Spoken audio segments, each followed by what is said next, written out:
കാനഡയിലെത്തുന്ന മലയാളികൾ ഉൾപ്പെടെയുള്ള പ്രവാസികളെ ലക്ഷ്യമിട്ട് VI നമ്പർ തട്ടിപ്പുകാർ രംഗത്ത്. സ്വന്തമായി വാഹനം വേണമെന്നതിനാൽ യൂസ്ഡ് കാറുകളെ ആശ്രയിക്കുന്നവരാണ് ഭൂരിഭാഗം ആളുകളും. അതിനാൽ തന്നെ ഇത്തരക്കാരെയാണ് തട്ടിപ്പുകാർ കൂടുതലായും ലക്ഷ്യമിടുന്നത്.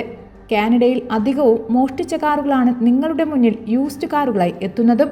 അതുകൊണ്ട് തന്നെ വെഹിക്കിൾ ഐഡന്റിഫിക്കേഷൻ നമ്പർ തട്ടിപ്പിനെ കുറിച്ച് അധികൃതർ മുന്നറിയിപ്പ് നൽകുന്നു. കാരണം മോഷ്ടിച്ച വാഹനങ്ങൾക്ക് വ്യാജ തിരിച്ചറിയൽ നമ്പറുകളാണ് നൽകുന്നത്.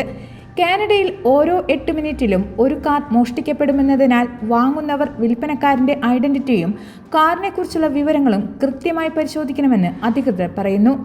വ്യാജ നമ്പറുകളും വിവരങ്ങളുമുള്ള 3,72,000-ലധികം വാഹനങ്ങൾ നിരത്തിലുണ്ടെന്ന് കാർഫാക്സ് കാനഡയും സാക്ഷ്യപ്പെടുത്തിയിട്ടുണ്ട്.